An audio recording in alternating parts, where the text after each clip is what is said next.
Өткөн жумада кесиптешим Жанар Акаев тарабынан көтөрүлгөн Дастан Арыспекович, буну сиз дагы өзүңүз да көтөргөнсүз, бирок бир базардан бери өкмөт тарабынан эч кандай аракеттер болбоптур. Мен кече мамлекеттик каттоо кызматынын кадастр департаментинен документтердин баарын алдым. Бул ТЭЦ-2 конушу боюнча болот да.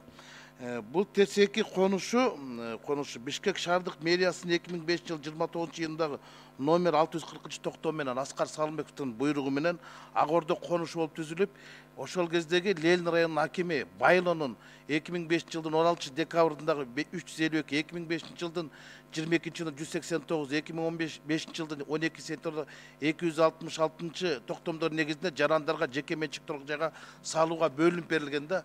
Бирок эмнегедир кийинчерээк буну электр станциялар акционердик коому жер биздики деп талашып, 14 жылдан бери эки жак талашып келишет да, этегине чыкпай келишет.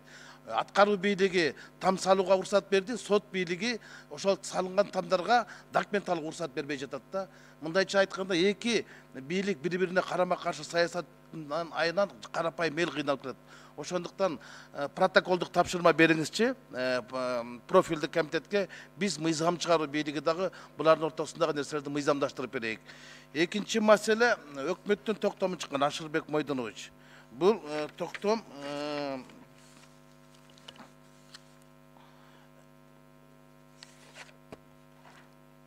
Мухаммедкалый Дүйшекеевич койгон экен.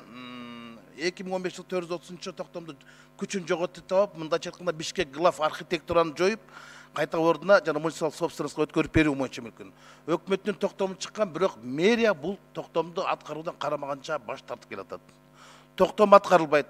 Мамлекеттик курулуш агенттигинин башчысы Бакыт Абдиев Бишкек шаарынын мэрине бир нече жолу кат жазыптыр. Бишкек шаарынын прокуратурасы протест келтириптир. Бирок шаардык кеңештин, Бишкек шаардык кеңешинин депутаттары өкмөттүн токтомун тоготпой, алар башкача токтом чыгарып салып атпайбы?